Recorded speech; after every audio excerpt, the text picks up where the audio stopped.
പ്രിയമുള്ള മുഅ്മിനീങ്ങളെ, ഇന്നത്തെ ക്ലാസ് നമ്മൾ പഠിക്കുന്നത് നബി സല്ലല്ലാഹു അലൈഹി വസല്ലമ തങ്ങളുടെ അടുക്കൽ വന്നിട്ട് ഒരാൾ അള്ളാഹിനോട് ദുആ ചെയ്യുന്നു.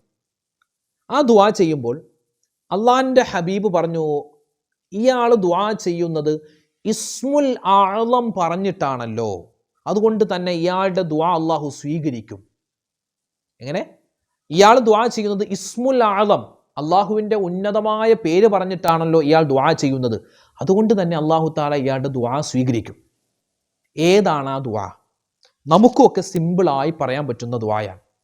എല്ലാ വിജയത്തിൻ്റെ കവാടങ്ങളും അള്ളാഹു തആല തുറന്നു തരുന്നൊരു ദുആയാണ്. വിജയത്തിൻ്റെ കവാടം എവിടെയും തുറക്കപ്പെട്ടാൽ നമ്മൾ രക്ഷപ്പെട്ടു. അപ്പോൾ അതുകൊണ്ട് ഈ ദുആ ഇൻഷാ അല്ലാഹ് കാണാതെ പഠിക്കാൻ പറ്റിയില്ലെങ്കിലും കണ്ടാണെങ്കിലും നമ്മൾ പറയാൻ പ്രത്യേകം ശ്രദ്ധിക്കുക. അപ്പോൾ ഏതാണ് ആ ദുആ? ആ ദുആയുടെ അർത്ഥം എന്താണ്? വിശദമായി ഇന്നത്തെ ക്ലാസ്സിൽ കേൾക്കുന്നതോടൊപ്പം തന്നെ സ്വലാത്ത് ചൊല്ലുമ്പോൾ നമ്മൾ സാധാരണ നോർമലായ ഒരു സ്വലാത്ത് ചൊല്ലി എന്ന് വിചാരിക്കാം. നമുക്ക് അല്ലാഹു തആല തരാൻ പോകുന്ന പ്രതിഫലങ്ങൾ കേട്ടാൽ നിങ്ങളൊന്ന് ഞെട്ടണം. കാരണം അത്രമാത്രം പ്രതിഫലമാണ് അല്ലാഹു തആല തരുക. നമുക്കൊന്ന് കേട്ടാലോ? ഇൻഷാ അല്ലാഹ് വീഡിയോ അവസാനം വരെ കാണുക. ഒരുപാട് കാര്യങ്ങൾ പറയുന്നുണ്ട്. അല്ലാഹു തആല നമ്മളെല്ലാവരെയും ഖബൂൽ ചെയ്ത് അനുഗ്രഹിക്കട്ടെ. ആമീൻ. അസ്സലാമു അലൈക്കും വറഹ്മത്തുള്ളാഹി വബറകാതുഹു. ബിസ്മില്ലാഹി വൽഹംദുലില്ലാഹ് വസ്സലാത്തു വസ്സലാമു അലാ റസൂലില്ലാഹ് വഅലാ ആലിഹി വസ്വഹ്ബിഹി അൽഫായിസീന അജ്മഈൻ. അമ്മാ ബഅദ്. ബഹുമാന സ്നേഹം നിറഞ്ഞ മുത്തു മുഅ്മിനീങ്ങളെ, അല്ലാഹു സുബ്ഹാനഹു വ തആല നമുക്ക് നമ്മളോട് ബന്ധപ്പെട്ട എല്ലാവർക്കും അല്ലാഹു തആല ഇഹപര വിജയങ്ങൾ നൽകി അനുഗ്രഹിക്കുമാറാവട്ടെ.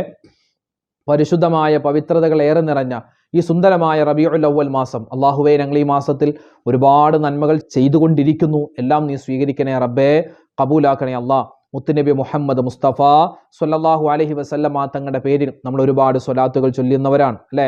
അതുപോലെ നമ്മുടെ വൈകുന്നേരത്തെ മജ്ലിസിൽ നമ്മൾ അനവധി ദിക്റുകളും തസ്ബീഹുകളും ഒക്കെ പറയുന്നു. നബിതങ്ങൾ സ്വല്ലല്ലാഹു അലൈഹി വസല്ലമ തങ്ങളുടെ മൗലിദ് ഇപ്പോഴും മുടങ്ങാതെ ഓതുന്ന ഒരുപാട് ഉമ്മമാരും ഉപ്പമാരൊക്കെ നമ്മുടെ കൂട്ടത്തിലുണ്ട്. അൽഹംദുലില്ലാഹ്. അല്ലാഹു തആല എല്ലാവർക്കും എല്ലാവിധ നന്മയും ബറക്കത്തും സലാമത്തും കൊടുത്ത് അനുഗ്രഹിക്കുമാറാവട്ടെ. ആമീൻ യാ റബ്ബൽ ആലമീൻ. ആ നബി സ്വല്ലല്ലാഹു അലൈഹി വസല്ലമ തങ്ങൾ, ഇപ്പോൾ പലരും ചോദിക്കുന്നു, ഉസ്താദെ, നമ്മൾ ഈ നബിക്ക് സ്വലാത്ത് ചൊല്ലുന്നുണ്ടല്ലോ, ഇപ്പോൾ സ്വല്ലല്ലാഹു അലാ മുഹമ്മദ് സ്വല്ലല്ലാഹു അലൈഹി വസല്ലം, ഇപ്പോൾ നമ്മളൊരു സ്വലാത്ത് ചൊല്ലി, ഈ സ്വലാത്ത് നമ്മൾ ചൊല്ലിയാൽ അതിൻ്റെ ഗുണം എന്താ? അതിൻ്റെ അർത്ഥം സ്വല്ലല്ലാഹു അലാ മുഹമ്മദ് സ്വല്ലല്ലാഹു അലൈഹി വസല്ലം, അല്ലാഹുവേ, നബി സ്വല്ലല്ലാഹു അലൈഹി വസല്ലമ തങ്ങൾക്ക് നീ ഗുണവും രക്ഷയും കൊടുക്കണേ എന്നാണ് അതിൻ്റെ അർത്ഥം. ഗുണം, രക്ഷ, സമാധാനം ഒക്കെ നബിക്ക് കൊടുക്കണേ, ഇതാണ് ആ സ്വലാത്തിൻ്റെ അർത്ഥം. ഇനി ലോകത്ത് എല്ലാവരും സ്വലാത്ത് ചൊല്ലുന്നില്ല എന്ന് വിചാരിക്കാം. സ്വലാത്ത് ആരും ചൊല്ലുന്നില്ല, എന്നാൽ അല്ലാഹു തആല നബിക്ക് ഗുണവും രക്ഷയും കൊടുക്കാതിരിക്കുമോ? ഇല്ല. അല്ലാഹു തആല നബിക്ക് നമ്മളിപ്പോൾ സ്വലാത്ത് ചൊല്ലിയാലും ശരി, സ്വലാത്ത് ചൊല്ലിയില്ലെങ്കിലും ശരി, അല്ലാഹു തആല മുത്തുനബി സ്വല്ലല്ലാഹു അലൈഹി വസല്ലമ തങ്ങൾക്ക് ഗുണവും രക്ഷയും ഒക്കെ കൊടുത്തുകൊണ്ടേയിരിക്കുകയാണ്. അതിങ്ങനെ മുടക്കൂല. ഇപ്പോൾ സ്വലാത്ത് ചൊല്ലുന്നത് കൊണ്ട് നബിക്കിപ്പോൾ ഒന്നും കിട്ടാൻ പോകുന്നില്ല. ഇപ്പം നബിക്കിപ്പോൾ നമ്മൾ സ്വലാത്ത് ചൊല്ലിയിട്ട് വേണ്ട നബിതങ്ങൾ സ്വല്ലല്ലാഹു അലൈഹി വസല്ലമ തങ്ങൾക്ക് വലിയ പദവി കിട്ടാൻ. നബിക്ക് ഓൾറെഡി പദവി എല്ലാം ഉണ്ട്. ഈ സ്വലാത്ത് ചൊല്ലുമ്പോൾ പിന്നെ ആർക്കാ ഗുണം? ചൊല്ലുന്ന നമുക്കാണ്, എനിക്കാണ്, നിങ്ങൾക്കാണ് ഗുണം. അത് പലപ്പോഴും നമ്മൾ മറന്നു പോകാറുണ്ട്. സ്വലാത്ത് ഒരെണ്ണം ചൊല്ലിയാൽ അതിൻ്റെ നേട്ടം എനിക്കാണ്, നിങ്ങൾക്കാണ്. സ്വല്ലല്ലാഹു അലാ മുഹമ്മദ് സ്വല്ലല്ലാഹു അലൈഹി വസല്ലം, ഇതൊരു സ്വലാത്താണ്. ഒരാൾ ഒരു സ്വലാത്ത് ചൊല്ലിയാൽ അവനിക്ക് കിട്ടുന്ന പ്രതിഫലം കേട്ടോ. ഒന്ന്, സാധാ നോർമലായിട്ട് അവൻ്റെ 10 ചെറിയ പാപങ്ങൾ അള്ളാഹു പുറത്തു തരും. 10 തെറ്റുകൾ കുറഞ്ഞതാണ്. അള്ളാഹു 10 അല്ല, അവനിക്ക് ഇഷ്ടംപോലെ പാപങ്ങൾ പുറത്തു കൊടുക്കാനുള്ള അവകാശമുണ്ട്. അപ്പം അതുകൊണ്ട് നമ്മൾ ഹദീസിലുള്ളത് 10 പാപം ഒന്ന്, 10 തെറ്റുകൾ അല്ലാഹു തആല പുറത്തു തരും. 10 നന്മകൾ അല്ലാഹു തആല എഴുതും. 10 പദവികൾ, ദറജ എന്ന് പറഞ്ഞാൽ ദുന്യാവിൽ ഇവിടെ നമുക്കൊരു പഞ്ചായത്ത് പ്രസിഡന്റ് ആവാം, അല്ലെങ്കിൽ എന്താ പദവി എന്ന് പറഞ്ഞാൽ പള്ളിയിലെ ഖത്തീബാവാം, തങ്ങളാവാം, ഖാളിയാവാം. അതല്ല പദവി. നമുക്ക് ദുന്യാവിൽ ആയിരിക്കില്ല, ചിലപ്പോൾ ആഖിറത്തിലായിരിക്കും. ആഖിറത്തിൽ ഒരുപാട് പദവികളുണ്ട്. സ്വർഗത്തിലൊക്കെ ഒരുപാട് പദവി, ഓരോ പദവിക്കനുസരിച്ചാണ് അല്ലാഹു തആല സ്വർഗത്തിൽ അനുഗ്രഹങ്ങൾ കൊടുക്കുക. ഏറ്റവും വലിയ പദവി ജന്നാത്തുൽ ഫിർദൗസ് എന്ന പദവി, അവിടെയാണ് പ്രവാചകന്മാരൊക്കെ ഉള്ളത്. അപ്പോൾ അതാണ് ഏറ്റവും വലിയ പദവി. ആ പദവിയിലേക്ക് നമ്മൾ എത്തണം. അതാണ് 10 പദവി അല്ലാഹു തആല ഉയർത്തും ഒരു സ്വലാത്ത് ചൊല്ലുമ്പോൾ. അപ്പോൾ സ്വലാത്ത് ചൊല്ലും തോറും നമ്മുടെ പദവികൾ ഉയർന്നുകൊണ്ടിരിക്കും. അതായത് സ്വർഗത്തിൽ ഉന്നത സ്ഥലത്തെത്താം. ഏതെങ്കിലും ഒരു ജോലി, ഗവൺമെൻറ് ജോലി കിട്ടണമെന്ന്, ഗവൺമെൻറ് ജോലി കിട്ടുകയാണെങ്കിൽ അത്യാവശ്യം നല്ല ശമ്പളമുള്ള നല്ല പൊസിഷനിൽ തന്നെ കിട്ടണം. അല്ലാതെ എവിടെയെങ്കിലും ഒന്നൊന്ന് പറ്റി കൂടുക അങ്ങനെ ആവില്ലത്. കിട്ടുമ്പോൾ നല്ല ഹൈറായ ജോലി കിട്ടണം. അപ്പോൾ സ്വർഗത്തിൽ കിടക്കുകയാണെങ്കിൽ ഉന്നത പദവി തന്നെ. നമുക്ക് ചോദിക്കുന്നതിന് ഇപ്പം എന്താ തടസ്സം? അള്ളാഹു അല്ലേ തരുന്നത്. അതുകൊണ്ട് എന്ത് ചെയ്യും? 10 പദവികൾ അല്ലാഹു തആല ഒരു സ്വലാത്ത് കൊണ്ട് തരും. പിന്നെ നമ്മുടെ 10 ആവശ്യങ്ങൾ, ഒരുപാട് മുറാദുകളുണ്ട് എനിക്കും നിങ്ങൾക്കൊക്കെ അല്ലേ?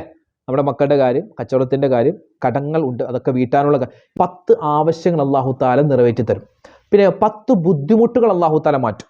എനിക്ക് നിങ്ങൾക്കൊക്കെ എത്ര ബുദ്ധിമുട്ടാണ്, പ്രയാസമാണ് അല്ലേ? രോഗങ്ങളുണ്ട്, ശരീരവേദന, ഡിസ്കിന് കംപ്ലൈൻറ്റ്, അങ്ങനെ വെരിക്കോസിൻ്റെ അസുഖം, യൂറിക് ആസിഡ് കൂടുതലാണ്, ഇപ്പോൾ കാലിലൊക്കെ ചെറിയ നീരുണ്ട്. അപ്പം അങ്ങനെയൊക്കെ ഇപ്പോൾ ഈ പ്രതിസന്ധികളൊക്കെ മാറാനും 10 പ്രശ്നങ്ങൾ മാറുമെന്നാണ്.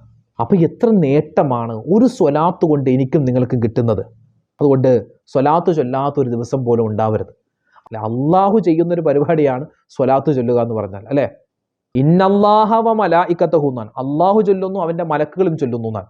അപ്പം അതുകൊണ്ട് അള്ളാഹു ചെയ്യുന്ന ഒരു പരിപാടിയാണ് സ്വലാത്ത്. അള്ളാഹിൻ്റെ മലക്കുകൾ ചെയ്യുന്ന ഒരു ഇബാദത്താണ് സ്വലാത്ത്. അതുകൊണ്ട് സ്വലാത്ത് ഇങ്ങനെ ഒരുപാട് കണ്ട് പറയണം. അള്ളാഹുവെ പടച്ചോനെ, ഈ ഒരു മാസത്തിൽ ഞങ്ങൾ ചൊല്ലിയിട്ടുള്ള ഒരുപാട് സ്വലാത്തുകളുണ്ട്, നീ കബൂലാക്കണേ അല്ലാ, സ്വീകരിക്കണേ റഹ്മാനെ, അർഹമായ പ്രതിഫലം ഞങ്ങൾക്ക് എല്ലാവർക്കും തരണേ അല്ലാ, ആമീൻ യാ റബ്ബൽ ആലമീൻ. അപ്പോൾ സ്വലാത്ത് ഒരുപാട് കണ്ട് ചൊല്ലണം കേട്ടോ. പിന്നെ ആ കൂട്ടത്തിൽ നമുക്ക് അള്ളാഹുവിൻ്റെ ഇസ്മുകളുണ്ട്, അള്ളാഹുവിൻ്റെ പേരുകൾ. ഇന്ന് നമുക്ക് വലിയ ഒരു ഇസ്മുൽ ആളം, ഉന്നതമായ അള്ളാഹുവിൻ്റെ പേര് അടങ്ങിയിട്ടുള്ള ഒരു വാചകം നമുക്കൊന്ന് പഠിച്ചാലോ? അതായത് അള്ളാഹുവിന് ഒരുപാട് പേരുണ്ടല്ലോ. അള്ളാഹു തആലാക്ക് 4000-ലധികം പേരുകളുണ്ടെന്നാണ്. 1000-ലധികം പേരുകൾ അറിയപ്പെട്ടിട്ടുണ്ട്. അതിൽ പ്രധാനമായും 99 പേരുകളാണ് അള്ളാഹു തആലയുടെ അസ്മാഉൽ ഹുസ്ന എന്ന അപരനാമത്തിൽ അറിയപ്പെടുന്നത്. 99 പേരാണ്. ഈ 99 പേരിൽ ഏതോ ഒരു നാമം ഇസ്മുൽ ആളം, അതായത് ഉന്നതമായ പേരാണ്. അതാരെങ്കിലും അവൻ്റെ നാവ് കൊണ്ട് ആത്മാർത്ഥതയോടുകൂടി പറഞ്ഞിട്ട് അവന് കൈകൾ ഉയർത്തിയാൽ അള്ളാഹു അച്ചട്ടാണത് സ്വീകരിക്കും. പക്ഷെ അത് ആ ഇസ്മുൽ ആളം ഏതാണെന്ന് അറിയില്ല. പക്ഷെ പണ്ഡിതന്മാർ നബി സല്ലല്ലാഹു അലൈഹി വസല്ലമ തങ്ങളുടെ ഹദീസിൽ തന്നെ, നബി തങ്ങളുടെ ജീവിതത്തിൽ തന്നെ പലരൊക്കെ ഒന്ന് ചോദിച്ചു ഇസ്മുൽ ആളമായ ഏതാണ് നബി എന്ന്. അപ്പോൾ നബി തങ്ങൾ പലർക്കും പല കാര്യങ്ങളാണ് പറഞ്ഞു കൊടുത്തത്. അപ്പോൾ ഒരു ദിവസം നബി സല്ലല്ലാഹു അലൈഹി വസല്ലമ തങ്ങൾ കേട്ടു, റജുലൻ, ഒരു പുരുഷനെ, യദുഉ, അവൻ ദുആ അരക്കുന്നു. ഒരാളിങ്ങനെ മദീന പള്ളിയിൽ ഇരുന്നിട്ട് ദുആ ചെയ്യുകയാണ്. യഖൂലു, അയാൾ പറയുന്നു, അല്ലാഹുമ്മ ഇന്നി അസ്അലുക ബിഅന്നി അഷ്ഹദു അന്നക അന്തല്ലാഹ് ലാ ഇലാഹ ഇല്ലാ അന്ത അഹദുസ് സ്വമദ് അല്ലദീ ലം യലിദ് വലം യൂലദ് വലം യകുൽ ലഹു കുഫുവൻ അഹദ്. ഈ ദുആയ പറയുന്നത് ഏതാ? അല്ലാഹുമ്മ ഇന്നി അസ്അലുക ബിഅന്നി അഷ്ഹദു അന്നക അന്തല്ലാഹ് ലാ ഇലാഹ ഇല്ലാ അന്ത അഹദുസ് സ്വമദ് അല്ലദീ ലം യലിദ് വലം യൂലദ് വലം യകുൽ ലഹു കുഫുവൻ അഹദ്. ഈ ഒരു ദുആ ഇങ്ങനെ പറയുന്നത് കേട്ടപ്പോൾ നബി സല്ലല്ലാഹു അലൈഹി വസല്ലമ തങ്ങൾ പറഞ്ഞു, അയാൾ ഇസ്മുൽ ആളം പറഞ്ഞിട്ടാണല്ലോ ദുആ ചെയ്യുന്നതെന്ന്. അപ്പോൾ ഈ പറഞ്ഞ വാചകത്തിൽ ഏതോ ഒരു വാചകം ഇസ്മുൽ ആളമാണ്. ഏതാണ്? നമുക്കൊന്നുകൂടി ആ ദുആ നോക്കാം. ശ്രദ്ധിച്ചോ. അല്ലാഹുമ്മ, ഇത് നമുക്കും ചോദിക്കാൻ പറ്റുന്ന ദുആയാണ്, സ്ഥിരമായി പറയാൻ പറ്റുന്ന ഒരു ദുആ. ഒരുപാട് നേട്ടങ്ങളുണ്ടെന്ന്. ഇൻഷാല്ലാ നേട്ടത്തിലേക്ക് നമുക്ക് വരാം.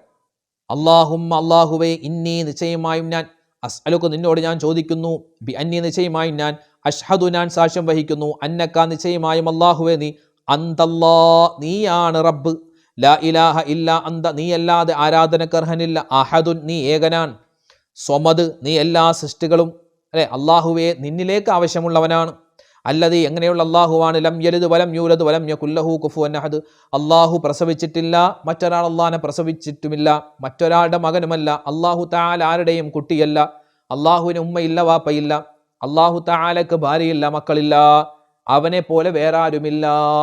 ഇതാണ് ആ ദുആ. അപ്പോൾ ഇതിലേതോ ഒരു വാക്ക്, ചിലപ്പോൾ അല്ലാഹ് എന്ന വാക്കാവാം, അല്ലെങ്കിൽ അഹദ് എന്ന വാക്കാവാം, സ്വമദ് എന്ന വാക്കാവാം, അല്ലെങ്കിൽ എന്താണ് ലം യലിദ് വലം യൂലദ് വലം യകുൽ ലഹു കുഫുവൻ, അങ്ങനെ ഏതു വാക്കുമാവാം, സാധ്യതയുണ്ട്. അതുകൊണ്ട് ഇത് അല്ലാഹു തആലയുടെ ഇസ്മുൽ ആളം അടങ്ങിയിട്ടുള്ള ഒരു വാചകമാണ്. നമുക്കിത് പറയാം, ഒരുപാട് നേട്ടമുണ്ട്.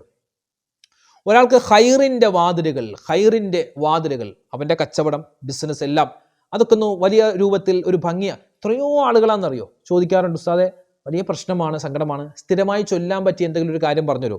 ഒരു സഹോദരൻ, അദ്ദേഹം എപ്പോൾ കണ്ടാലും ചോദിക്കും, ഉസ്താദെ പ്രശ്നങ്ങളാണ്, പ്രയാസമാണ്, മാറുന്നില്ല, ഒരു ഇസ്മു പറഞ്ഞുതരോ? ഒരു ഇസ്മു, എപ്പോൾ കണ്ടാലും ഒരു ഇസ്മു മൂപ്പർക്ക് വേണം.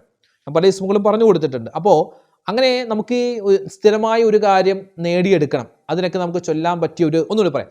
അല്ലാഹുമ്മ ഇന്നി അസ്അലുക ബി അന്നി അഷ്ഹദു അന്നക അന്തല്ലാഹ് ലാ ഇലാഹ ഇല്ലാ അന്ത അഹദുസ് സ്വമദ് അല്ലദീ ലം യലിദ് വലം യൂലദ് വലം യകുൽ ലഹു കുഫുവൻ അഹദ്. ഒന്നുകൂടി. അല്ലാഹുമ്മ ഇന്നി അസ്അലുക ബി അന്നി അഷ്ഹദു അന്നക അന്തല്ലാഹ് ലാ ഇലാഹ ഇല്ലാ അന്ത അഹദുസ് സമദ് അല്ലദീ ലം യലിദ് വലം യൂലദ് വലം യകുൽ ലഹു കുഫുവൻ അഹദ്. അപ്പൊ ഇൻഷാ അല്ലാഹ് ഇത് മുറുകെ പിടിച്ചോ. ഇത് ഇസ്മുൽ ആലം അടങ്ങിയിട്ടുള്ള ഒരു ദുആയാണ്, അതിൽ യാതൊരു സംശയവുമില്ല. ഒരുപാട് ഇസ്മുൽ അടങ്ങിയ ഒരു ദിക്റാണ്. വല്ലദീ നഫ്സി ബിയദിഹി, നബി സല്ലല്ലാഹു അലൈഹി വസല്ലമ തങ്ങൾ ആ സമയത്ത് പറയുകയാണ്, അള്ളാഹുവിനെ തന്നെ സത്യം, ഈ ദുആ ചെയ്ത ആള് ഇസ്മുൽ ആലം അടങ്ങിയിട്ടുള്ള ദുആയാണ് ചെയ്തത്, അതുകൊണ്ട് ഇയാളുടെ ദുആ സ്വീകരിക്കപ്പെടുന്നതാണ്. അതുകൊണ്ട് എൻ്റെ പ്രിയപ്പെട്ട ഉമ്മമാരെ ഉപ്പമാരെ, ഇസ്മുൽ ആലം അടങ്ങിയിട്ടുള്ള ഒരു ദുആയാണ് ഞാൻ ഇവിടെ പറഞ്ഞത്. ഇതിൽ ഏത് വാക്കാണ് നമുക്കറിയില്ല, പക്ഷേ ഇത് മൊത്തത്തിൽ നമ്മൾ അങ്ങോട്ട് പറയാൻ പ്രത്യേകം ശ്രദ്ധിക്കുക. നമുക്ക് ഒരു വട്ടം പറഞ്ഞാലോ, എല്ലാവർക്കും ഒന്നിച്ചു പറഞ്ഞേ. അല്ലാഹുമ്മ ഇന്നി അസ്അലുക ബിഅന്നി അശ്ഹദു അന്നക അന്തല്ലാഹ് ലാ ഇലാഹ ഇല്ലാ അന്ത അഹദുസ് സമദ് അല്ലദി ലം യലിദ് വലം യൂലദ് വലം യകുൽ ലഹു കുഫുവൻ അഹദ്. അൽഹംദുലില്ലാഹ്. അപ്പോൾ ഇൻഷാ അല്ലാഹ് ഇത് പഠിച്ചു വെക്കുക. സ്വമദ് എന്നാവാം, അല്ലാഹു സ്വമദ്, അല്ലാഹു അഹദ്, അല്ലെങ്കിൽ അല്ലാഹ്, ഇതിലേതും ആവാം അള്ളാഹുവിൻ്റെ ഇസ്മുൽ ആലം. അപ്പോൾ 99 പേരുണ്ട്. ഈ 99 പേരും മനപ്പാടമുള്ള ആളുകൾ ഉണ്ടാവില്ല ഈ കൂട്ടത്തിൽ. ഇസ്മുൽ ആലം ഉൾപ്പെടുന്ന നമ്മുടെ ഈ 99 പേര് അസ്മാഉൽ ഹുസ്ന എന്ന് പറയും, അല്ലെങ്കിൽ നൂറുൽ ഈമാൻ എന്നൊക്കെ പഴയ ഉമ്മാമാർ പറയും. നൂറുൽ ഈമാൻ വലിയ ശ്രേഷ്ഠതയാണ് കേട്ടോ, പഠിച്ചു വെക്കാം. യാ അല്ലാഹ്, യാ റഹ്മാനു, യാ അല്ലാഹ്, യാ റഹീം, പല രൂപത്തിൽ ചെല്ലാം. ഈ 99 ഇസ്മ പല രൂപത്തിൽ ചെല്ലാം. ഒന്ന് യാ അല്ലാഹ്, യാ റഹ്മാനു, യാ റഹീമു, യാ മലിക്കു, യാ ഖുദ്ദൂസു, യാ സലാമു, യാ മുഅ്മിനു, യാ മുഹൈമിനു, യാ അസീസു, യാ ജബ്ബാറു, യാ മുതകബ്ബിർ, അങ്ങനെ യാ ചേർത്ത് പറയാം. അല്ലെങ്കിൽ യാ റഹ്മാനു യാ അല്ലാഹ്, യാ റഹീമു യാ അല്ലാഹ്, യാ മലിക്കു യാ അല്ലാഹ്, യാ ഖുദ്ദൂസ് യാ അല്ലാഹ്, യാ സലാമു യാ അല്ലാഹ്, യാ മുഅ്മിനു യാ അല്ലാഹ്, യാ മുഹൈമിനു യാ അല്ലാഹ്, യാ അസീസു യാ അല്ലാഹ്, യാ ജബ്ബാറു യാ അല്ലാഹ്, അങ്ങനെ പറയാം. അല്ലെങ്കിൽ യാ റഹ്മാനു ജല്ല ജലാലു, യാ റഹീമു ജല്ല ജലാലു, യാ മലിക്കു ജല്ല ജലാലു, യാ ഖുദ്ദൂസ് ജല്ല ജലാലു, അങ്ങനെ ജല്ല ജലാലു എന്ന് ചേർത്തും നമുക്ക് പറയാം. പല രൂപത്തിലും ഇസ്മുകൾ നമുക്ക് ചൊല്ലാൻ പറ്റും കേട്ടോ.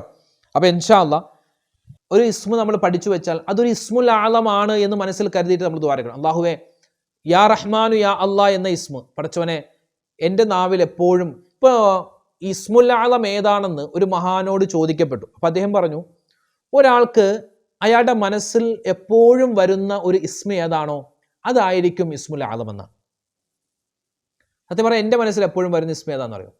എപ്പോഴും എൻ്റെ മനസ്സിൽ വരുന്ന ഒരു ഇസ്മ എന്ന് പറഞ്ഞാൽ യാ ഫത്താഹു യാ അല്ലാഹ്.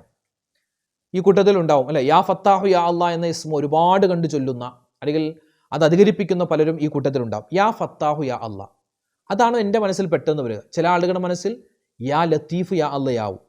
ചില ആൾക്ക് യാ വദൂദ് യാ അല്ലാഹ്, യാ ഷക്കൂറു യാ അല്ലാഹ്, അല്ലെങ്കിൽ യാ മജീദു യാ അല്ലാഹ്, യാ കരീമു യാ അല്ലാഹ്. ഇങ്ങനെ പല ഇസ്മുകളായിരിക്കും ഓരോ ആളുകളുടെയും മനസ്സിൽ പെട്ടെന്ന് വരിക. അപ്പോൾ ഓരോ ആളുടെ മനസ്സിൽ എപ്പോഴാണോ പെട്ടെന്ന് ഒരു ഇസ്മ എപ്പോഴും ഓർമ്മ വരിക, അതാണ് അയാളുടെ ഇസ്മുൽ ആലം. ഇതൊരു മഹാൻ പറഞ്ഞതാണ്. അപ്പോൾ എന്തുമാവട്ടെ, ഈ ഇസ്മുകൾ 99 പറഞ്ഞിട്ട് നമ്മൾ ദുആ ചെയ്താൽ വലിയ പ്രതിഫലമാണ്. അപ്പോൾ ഇന്നൊരു ദുആ നമ്മൾ പഠിച്ചു. പിന്നെ സ്വലാത്ത് ചൊല്ലുന്നതിൻ്റെ മഹത്വം നമ്മൾ ഇന്നത്തെ ക്ലാസ്സിൻ്റെ തുടക്കം പറഞ്ഞു. അല്ലാഹു സുബ്ഹാനഹു വ തആല നമുക്കെല്ലാവർക്കും ഈ ഇസ്മുകളൊക്കെ മനഃപ്പാടമാക്കാനും അതൊക്കെ പറഞ്ഞിട്ട് ദുആ ചെയ്യാനും നമ്മുടെ ദുആ അല്ലാഹു തആല സ്വീകരിക്കുന്ന ഒരു അവസ്ഥ കിട്ടാനും അല്ലാഹു നമുക്ക് എല്ലാവർക്കും തൗഫീഖ് തന്ന് അനുഗ്രഹിക്കുമാറാവട്ടെ. ആമീൻ ആമീൻ യാ റബ്ബൽ ആലമീൻ. ഇൻഷാ അല്ലാഹ് നാളെ നമുക്ക് മറ്റൊരു വീഡിയോയുമായിട്ട് കാണാം.